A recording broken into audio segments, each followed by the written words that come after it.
You can complain about property rights all you want. By this afternoon, that eyesore is coming down. The HOA president set it in front of her contractor crew, then slapped the demolition notice onto the hood of my truck. I told her once, "You don't own this parcel." She gave me a thin smile. "But we do have standards." Then she waved the excavator forward. Hours later, my lakeside shed was nothing but broken siding, twisted conduit, and a bare concrete pad. No court order, no permission. Just an HOA president convinced that calling something a violation made it hers to destroy. I photographed everything and made one phone call. Because while she was protecting the view from their $2.3 million clubhouse, she never bothered to ask what that little shed had actually been protecting. The county inspector did. And his first question changed everything. 6 weeks earlier, I still thought the whole thing was going to amount to a few annoying letters and maybe one uncomfortable conversation. My name is Merritt Hale. I was 46 that summer, and I made my living as a commercial electrical controls technician around Hawthorne County, North Carolina. Motors, pump panels, control relays, variable frequency drives, industrial alarms. If a machine had wires, a control cabinet, and a bad attitude, somebody eventually called me. I lived on 2.6 acres along the west side of Lake Alder. The property had belonged to my father, Wade, before me. He died 4 years earlier, and I kept the place pretty much the way he left it. Hardwoods along the ridge, a gravel drive, a modest house, and a small cedar shed near the water that most people barely noticed. The shed was 10 feet by 12, maybe a little sun-faded on the south wall. It wasn't pretty in the magazine sense, it was practical. My father built it in 2009 after the original developer negotiated a utility easement across the lower corner of our parcel. Inside sat an electrical cabinet, some telemetry gear, a disconnect, and a few conduits that disappeared into the ground toward the shoreline. I knew it was active equipment. I also knew county contractors serviced it once or twice a year. Beyond that, I never had a reason to care. If the green indicator light was on, and nobody from wastewater was calling me, I considered that a successful relationship. That changed when Ridgewater Shores finished renovating its clubhouse across the cove. The place cost $2.3 million, according to the HOA newsletter, a number they repeated so often, I started to think the building might introduce itself that way. It had a restaurant kitchen, an event hall, pool, locker rooms, a stone terrace, and enough decorative lighting to make the moon feel underdressed. The president of Ridgewater Shores was Corinne Sutter. Corinne was 54 tall and slim with bright blonde hair cut at her neck, and blue-gray eyes that always looked like they were evaluating your resale value. The first time she came to my property, she wore a bold fuchsia pantsuit, matching top pink heels, and small gold jewelry that caught the morning sun every time she moved. She looked polished enough for television and annoyed enough for an HOA meeting. I was outside replacing a corroded hinge on the shed when her SUV stopped on my gravel drive. The cicadas were screaming in the oaks. The cedar door smelled warm in the sun, and inside the shed I could hear the faint electrical hum of the control cabinet. Corinne pointed at the building. "That has to go." I looked behind me just to make sure there wasn't another building I'd somehow missed. "The shed, it's a visual blight from the clubhouse terrace. It's on my property." She said the shoreline is a shared visual environment. That was the first phrase she used that sounded official without actually meaning anything. 3 days later, Ridgewater Shores mailed me a violation notice, citing Lakeshore Appearance Standard, Section 6.3. The notice gave me 14 days to remove the structure and threatened a fine of $250 per day after the deadline. There was one obvious problem. I wasn't in Ridgewater Shores. My parcel predated the subdivision. My deed didn't reference its declaration. I paid no dues. I had no vote. They had no architectural authority over my property. So I sent a certified letter that said exactly that. Not angry, not sarcastic. Just parcel number, deed reference, and a request that they identify the recorded instrument giving them jurisdiction. 2 days later, Corinne emailed me personally. "Visibility from association property makes this an association concern." I read that sentence twice. By that logic, the HOA could regulate clouds. I filed the email with the rest of the paperwork, closed my laptop, and went back to work. I still thought she would eventually get bored. I had not yet learned that some people treat a boundary line as an invitation to negotiate. Corinne's second notice arrived the following Monday.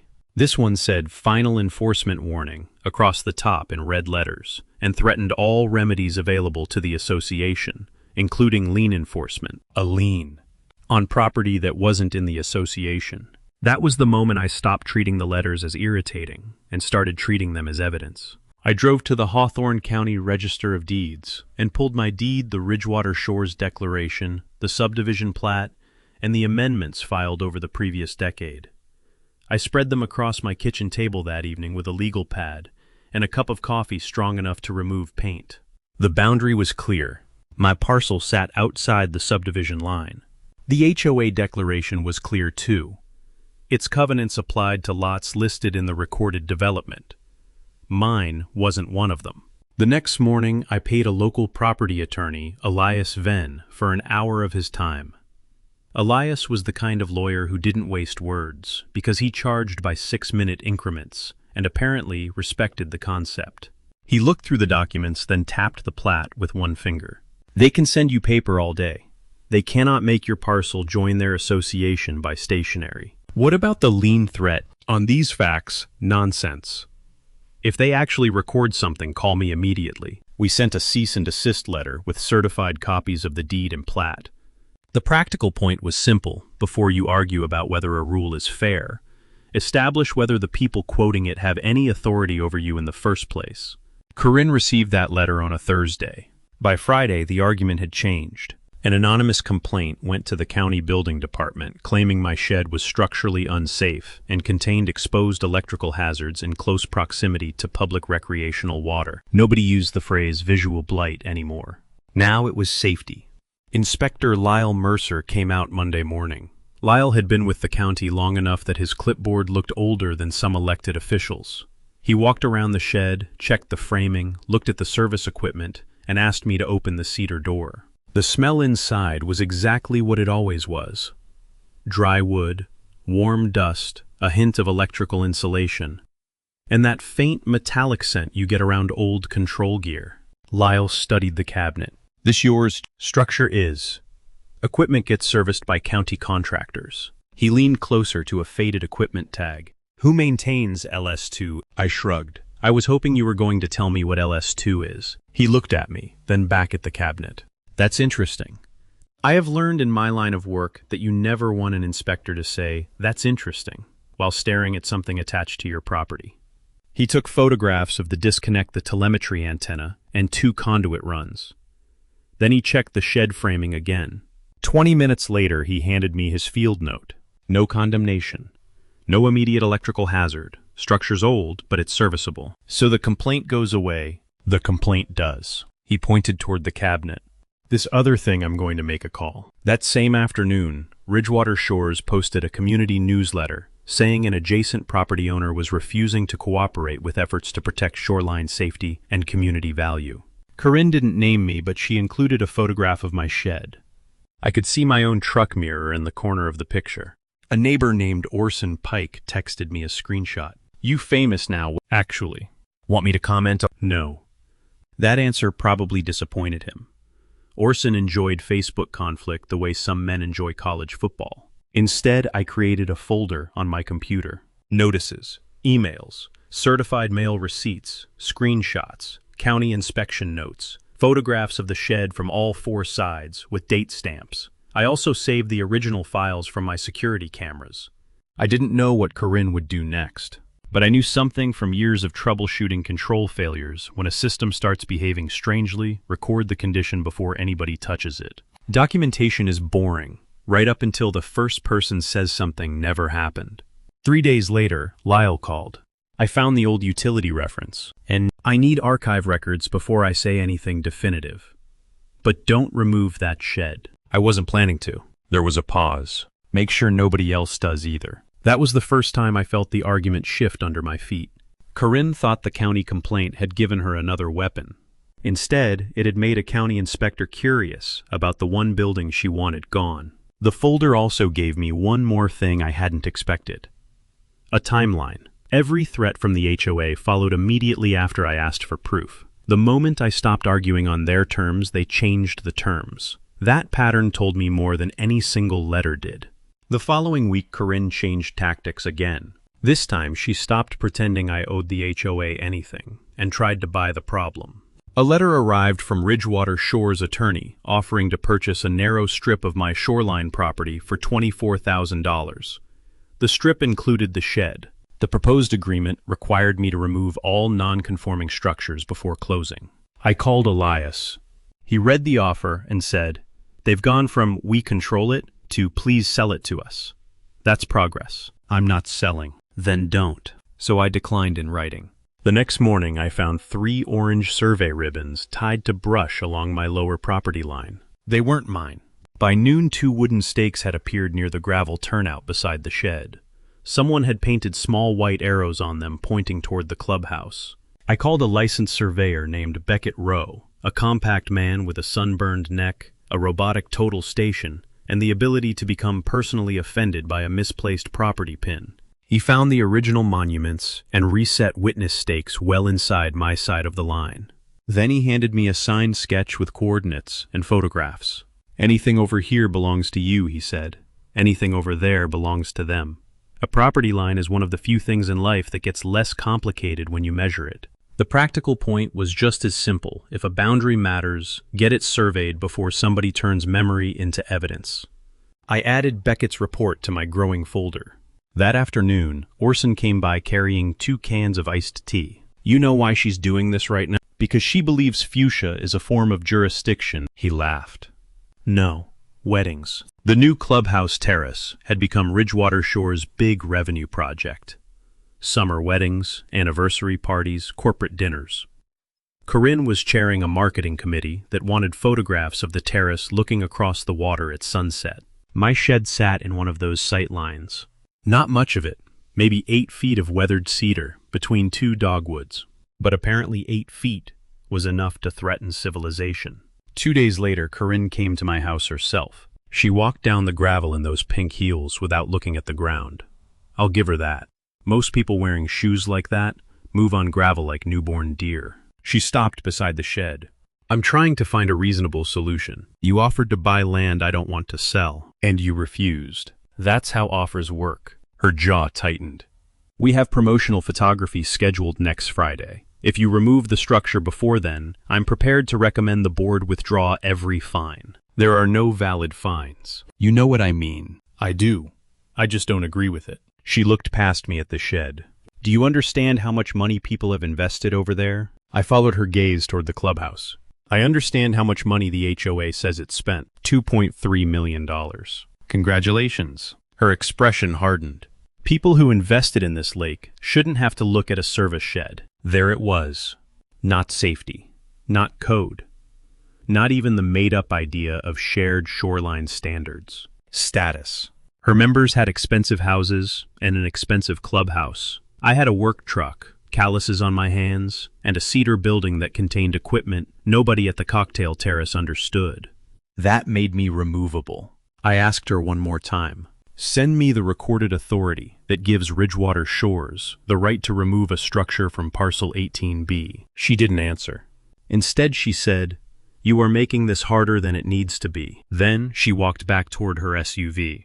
The scent of her perfume hung in the warm air for a few seconds after she left, mixing strangely with lake water and cut grass. Later that day, I filed a public records request with the County Wastewater Office for every utility drawing permit easement reference inspection record and as-built plan associated with the lower corner of my parcel. The clerk told me some of the 2009 files had been moved to archive storage.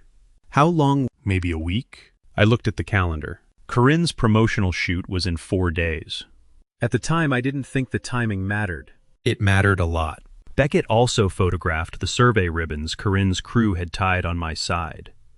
He measured each one to the nearest 1/10 of a foot and included them in his field notes. One ribbon was nearly 9 feet inside my boundary. "That one didn't drift here on the wind," he said. I asked whether the ribbons had any legal meaning. None by themselves. But they tell you where somebody thought they were going. That was worth knowing. I put a second camera on the lower drive that evening, aimed toward the shed and property line. Not because I expected an excavator. At that point, I still thought reasonable adults would stop before heavy equipment entered the story. Reasonable adults have disappointed me before.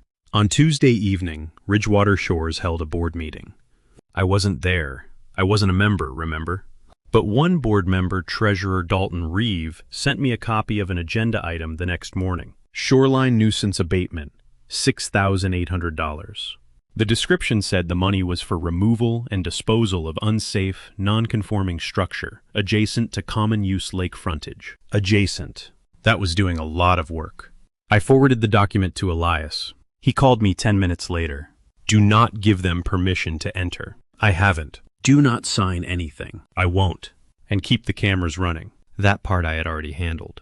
The following day, I had a service call at a poultry processing plant 40 miles south. A motor starter on a washdown conveyor had failed, which meant I spent most of the morning inside a stainless steel electrical room, listening to contactors snap and a maintenance supervisor explain how every problem had started about 5 minutes ago, even though the scorch marks suggested the Roosevelt administration. My phone buzzed at 11:17. Motion alert. West camera. I opened the feed. Corinne stood beside my shed. Behind her was a compact excavator on rubber tracks and a dump trailer. 2 workers wore shirts with the logo of Fenwick Site Services. I called her immediately. She answered. You're on my property. We're abating the nuisance. You do not have permission. We have counsel. Do you have a court order? She paused. We have authority. That wasn't my question. Then the feed showed one worker taping a sheet of paper to the windshield of my truck, which was parked near the house. That was the notice from the hook. I left the plant. By the time I got home, the shed was gone. The cedar siding had been crushed into the dump trailer. The roof lay folded like a broken card table. The concrete pad was scraped bare, except for twisted conduit bent anchors and the steel remains of the cabinet enclosure. Dust floated over the shoreline in a pale cloud. It smelled like splintered cedar, hot dirt, and that sharp, burnt plastic scent you get when insulation has been stressed. Corinne was still there. Her fuchsia suit was perfectly clean, except for a line of tan dust near one cuff. You can complain about property rights all you want, she said. It's done.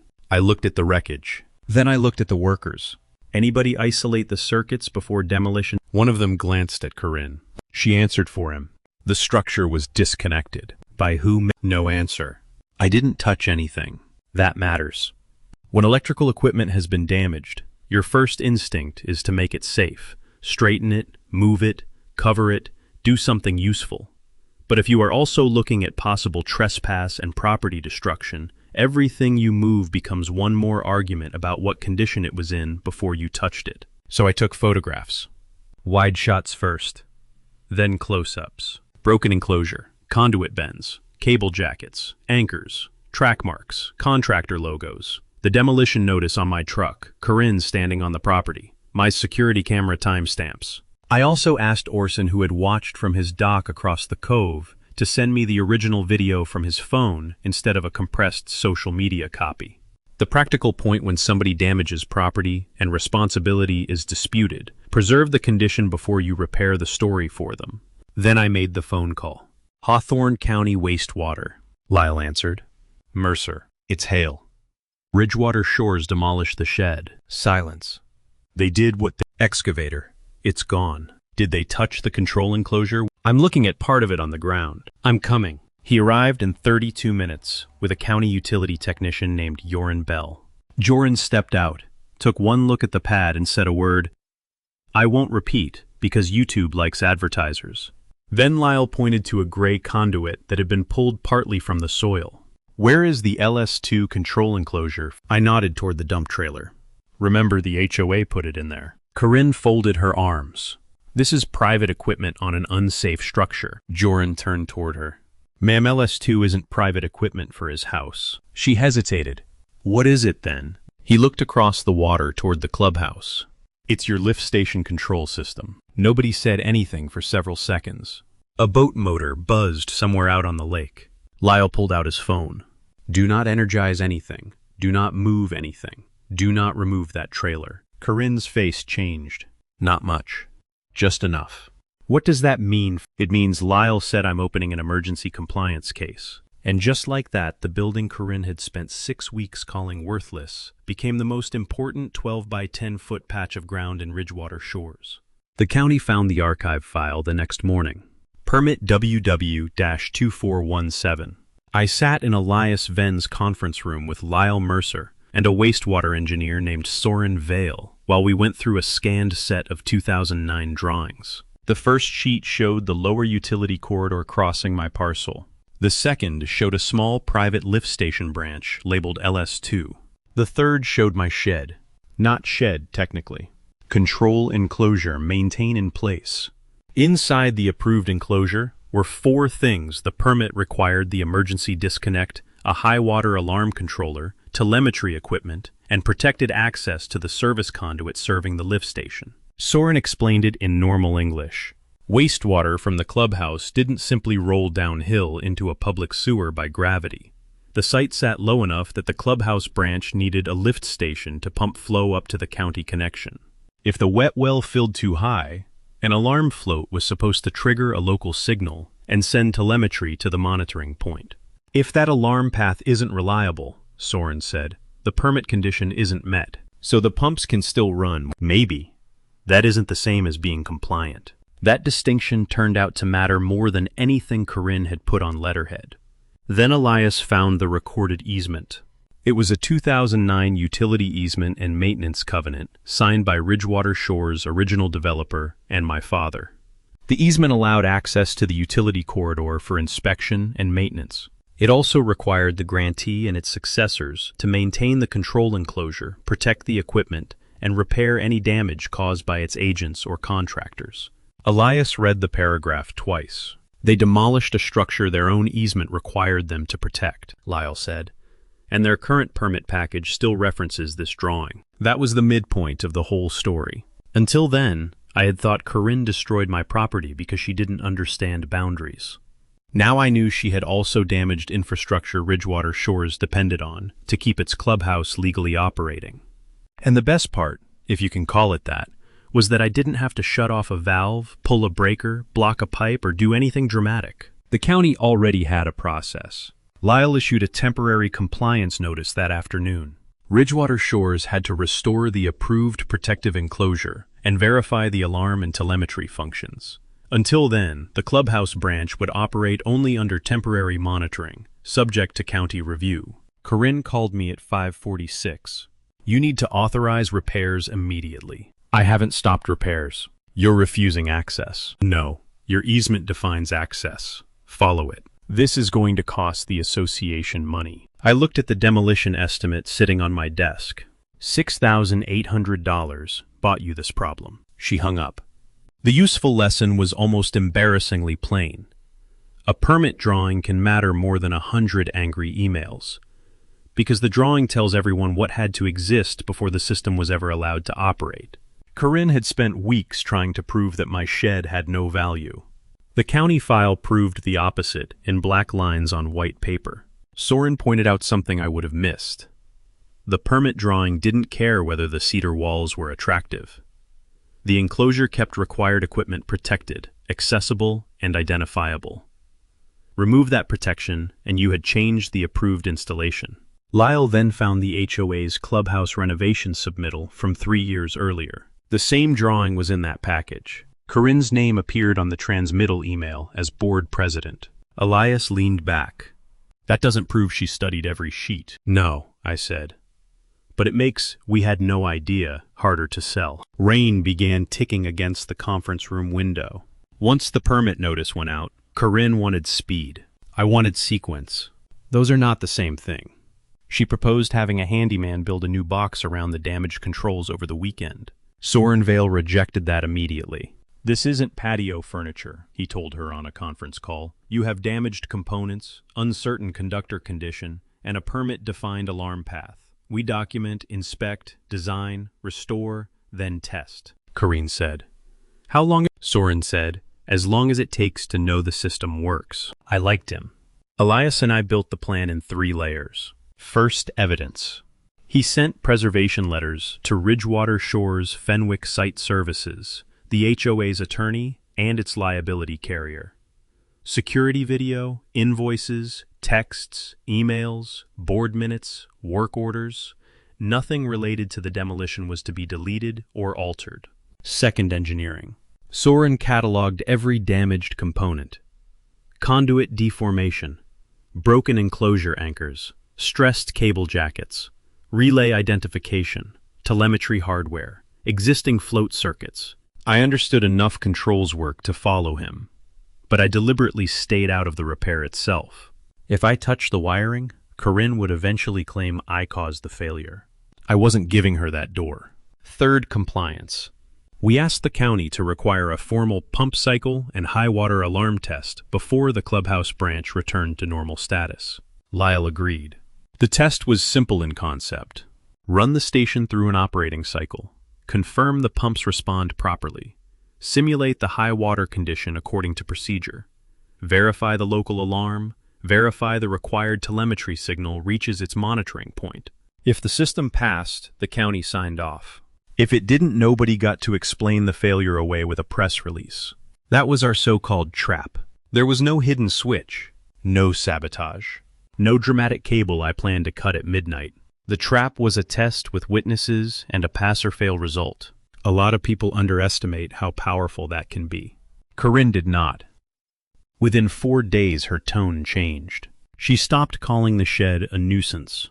Now she called it the former utility housing. That phrase showed up in 3 emails. Apparently, an eyesore can earn a promotion after it threatens your event revenue. And there was plenty of event revenue at risk. Ridgewater Shores had scheduled its Lake Alder Founders Gala for 3 weeks later. 160 guests, donors, residents, local business owners, catering, live music, a presentation about the clubhouse renovation. The HOA newsletter called it the signature evening of the summer. The county's temporary operating window expired the same day. Soren looked at me when he noticed the date. You planned that? No. You going to ask them to move the inspection? No. He smiled. Good. I wasn't trying to ruin a party. I was trying to keep the facts from being moved to a quieter day, where Karen could control who heard them. There was another practical point in that when you need an official answer, use a process that produces a record instead of a private argument that produces 2 stories.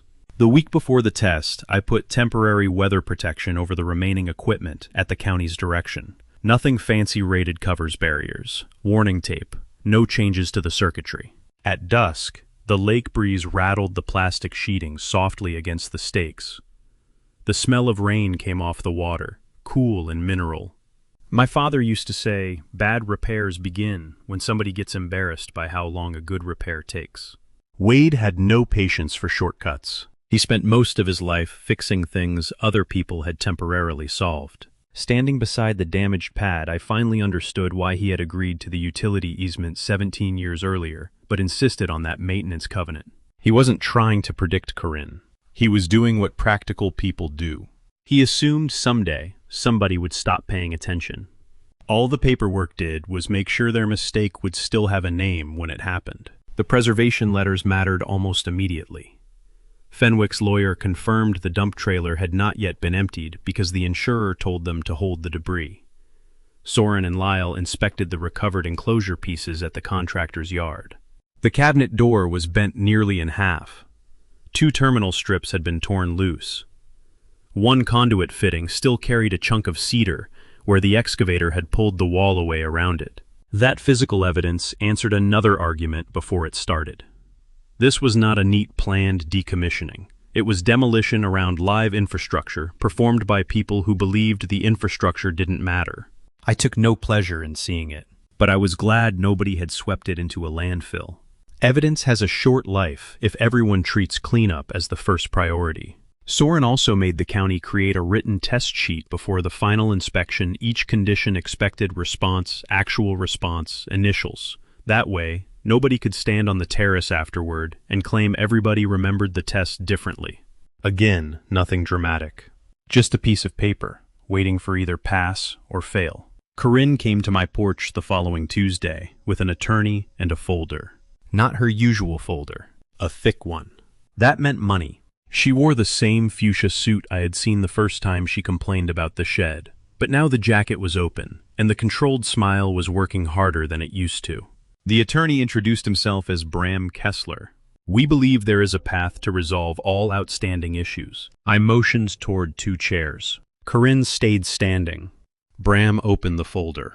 Ridgewater Shores would rebuild the enclosure. They would withdraw every HOA fine. They would pay me $12,000 for inconvenience. In return, I would release all claims connected to the demolition and sign an amended utility easement. Elias had told me never to sign anything Karen brought over, so I said I would review it. Bram left the papers. 10 minutes after they drove away, I scanned the amendment and sent it to Elias. He called immediately. Paragraph 7. I read it.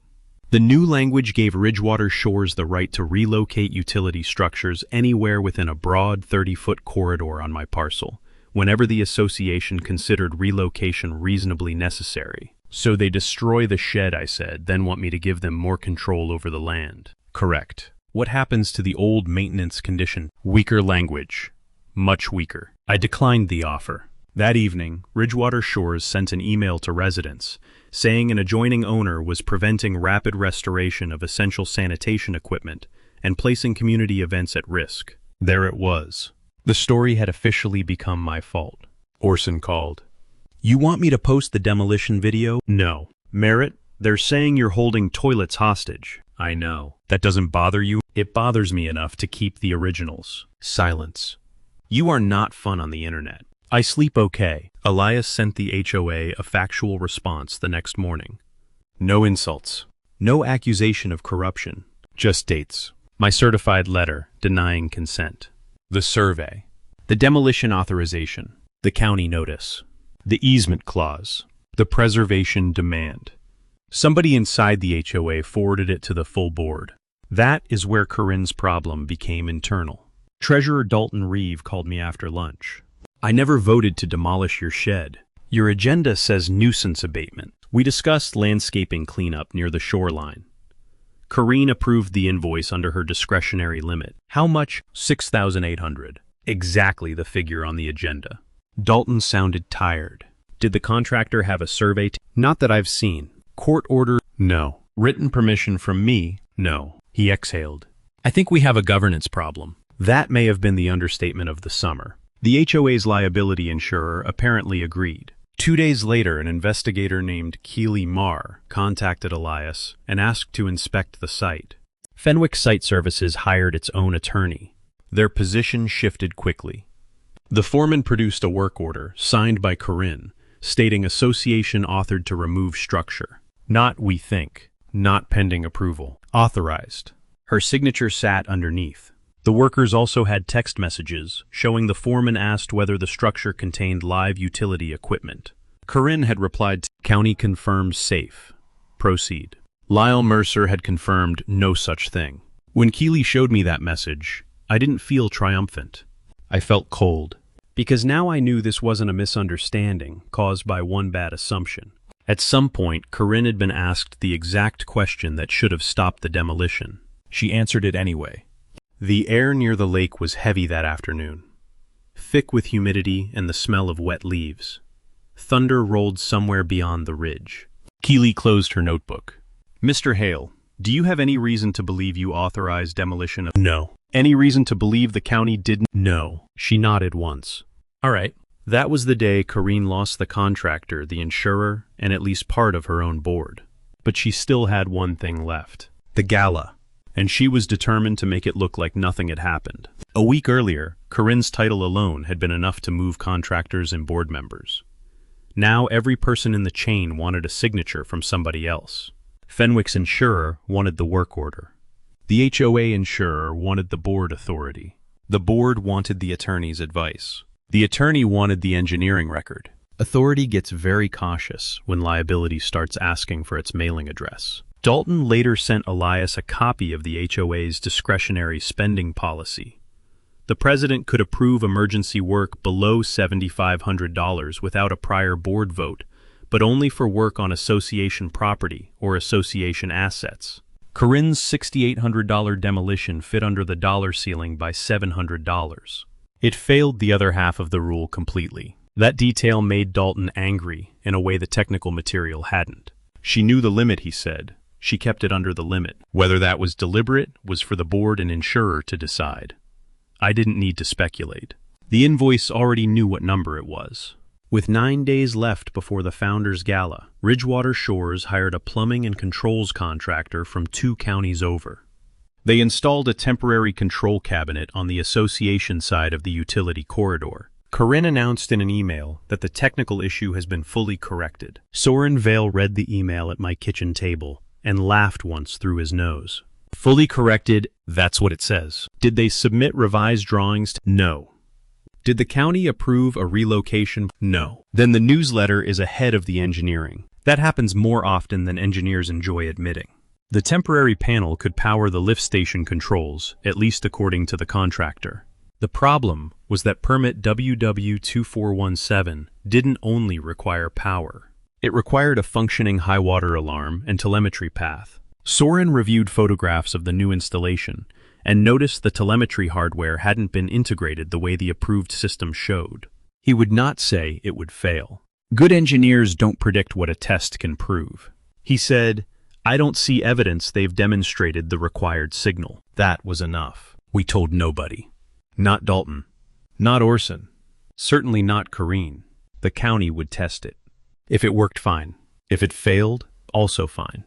Facts are much easier to live with when you don't have to manufacture them. 3 days before the gala, Karen requested that the county postpone the inspection. Her email blamed event congestion and safety coordination. Lyle denied the request. The temporary operating authorization expired at 4 p.m. on gala day. The test was scheduled for 9 that morning. Karen called the wastewater director directly. No change. She called the county commissioner. No change. She had the HOA attorney ask for an administrative extension. No change. By then, the inspection was listed on a public county calendar. That brought a local reporter named Tamsin Crow, who covered development and county government for a small regional station. Tamsin called me. "Are you the property owner whose shed was demolished?" "Yes." "Did you cut sewer service to the clubhouse?" "No." "Did you disable the lift station?" "No." "Are you planning to?" "No." There was a pause. "That is less dramatic than what I was told. Most electrical work is." She laughed. "Can I be present for the inspection?" asked the county. Karen found out the media might attend and sent residents another message. It said the gala would proceed without interruption and described the permit matter as routine paperwork exploited by outside interests. Outside interests. I had lived on that shoreline before Ridgewater Shores had a sign, but I had started to appreciate the phrase. It meant anyone Karen couldn't order around. Gala morning arrived clear and hot. By 7:30, rental trucks were rolling toward the clubhouse. Florists carried white arrangements through the glass doors. A catering van backed toward the kitchen. Workers unrolled a carpet on the terrace. From my side of the cove, I could hear a sound check from the event speakers. 1, 2. 1, 2. The lake was flat as sheet metal. At 8:40, Lyle arrived with Joran Bell and the wastewater director Mavis Trent. Soren met them at the utility access. Tamsin stood back with a camera operator. Dalton Reeve came too. Then 2 more board members. At 8:57, Karen walked down from the clubhouse. Fuchsia suit, pink heels, sunglasses this time. She looked at the county crew, the reporter, the board members, and finally, me. "This has become a spectacle," Mavis Trent said. "It's an inspection. We have an event. You have a permit condition." Karen lowered her voice. "Can we handle this after the gala?" Mavis checked her watch. "We are handling it now." The wind moved through the ornamental grasses along the terrace, carrying the smell of coffee from the catering kitchen. 9 o'clock. Joran opened the access vault. Soren looked at me. I didn't say anything. There was nothing left to argue. The system was about to answer for itself. At 8:15, I walked the lower path with Soren. Dew still clung to the grass, and the temporary panel gave off the clean plastic and metal smell of new electrical gear. "Looks professional," I said. "It can look professional and still not meet the sequence," he said. "That sentence belongs on half the projects in America." He showed me the county's test form. Pump start, pump stop, local alarm, remote alarm receipt, reset, timestamps. 5 little boxes. That was all the drama had been reduced to. Karen had spent weeks using broad words: standards, safety, community, investment. Now the entire future of her gala depended on 5 boxes and whether the system could do what its permit required. At 8:30, Dalton received a call from another board member asking if the gala should be postponed preemptively. He looked at Corinne. She shook her head before he even finished the question. No, we proceed. Dalton ended the call and looked at me across the path. I could tell he wanted to say something. He didn't. By then, everyone had learned that talking before the test was mostly a way to create another quote somebody might regret. The test began normally. Joran verified the power feed and control voltages. The pumps cycled. Wastewater level dropped. Corinne stood 20 feet away with her arms folded, watching each successful step as if she had personally designed the system. Then came the high water alarm test. Mavis Trent asked the contractor who installed the temporary panel to identify the approved test point. He did. Joran raised the simulated level condition by procedure. A local light came on inside the cabinet. No remote confirmation. He waited. Nothing. The contractor said, "There can be a delay." "How much?" Mavis asked. "Usually seconds." They waited 30, then 60. Still nothing. Joran reset the condition. Soren checked the monitoring terminal. Mavis said, "Run it again." The second test was slower. Nobody spoke. You could hear the gala staff moving carts across the stone terrace above us. Metal wheels clicked over expansion joints. Somewhere in the event hall, a saxophone player tested 3 notes and stopped. Joran triggered the high water condition. Local indication. No required telemetry signal. Mavis looked at the contractor. "Do you have a documented successful remote alarm test?" He shifted his weight. "Not with the county present. That wasn't my question." He looked toward Corinne. "No." Corinne stepped forward. "This system was functioning before Mr. Hale interfered with it." I almost admired that. Mavis turned to me. "Mr. Hale, have you touched the controls since the demolition?" "No." Soren answered too. "He has not performed electrical work on the system.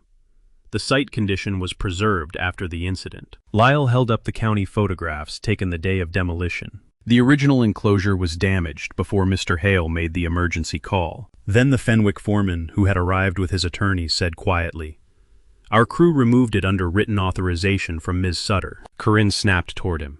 "That is not what happened." His attorney handed Mavis a copy of the work order. I watched Dalton Reeve read over her shoulder. His face tightened. Tamson's camera stayed on the documents. Corinne pointed at me. "He wanted this. He has been obstructing the association for weeks." "No," I said. My voice came out calmer than I felt. "You wanted a better view." She took a step toward me. "You are enjoying this." That was when Mavis Trent ended it. "Ms. Sutter, this is not a dispute resolution meeting. This is a wastewater compliance inspection." She turned to Joran. "Record failed telemetry verification." Joran wrote it down. Mavis continued. "Permit WW2417 is suspended for the Clubhouse branch, effective today, pending restoration to an approved configuration and successful reinspection." Corinne stared at her. "You cannot shut down a $2.3 million facility over an alarm." Mavis said, "The permit is not priced by the building." Then the county building official who had been waiting near the terrace stepped forward. Without compliant sanitary service, the event hall and restaurant could not operate at their planned occupancy. He issued a temporary occupancy restriction and taped a red notice to the glass entry door. That was the visual Corinne could not control. White flowers inside. Lake shining behind the terrace. A red county notice centered on the front door. Guests were already beginning to arrive. The catering manager read the notice, spoke to somebody on a headset, and started sending food carts back toward the van. A rental crew rolled unused chairs in the opposite direction. People gathered near the entrance, not yelling, just reading. Corinne marched over to me. "You did this." I had brought one manila folder. Inside were 3 things. The recorded 2009 easement. The approved engineering drawing marked control enclosure maintain in place. And a printed still from my security camera showing Corinne beside the excavator while Fenwick removed the shed. I handed the first 2 documents to Dalton. Then the photograph. He looked from the picture to Corinne. "I said I didn't shut down your clubhouse, Corinne. You demolished the part that kept it legal." Nobody clapped. I'm glad they didn't. Real consequences rarely come with applause on cue.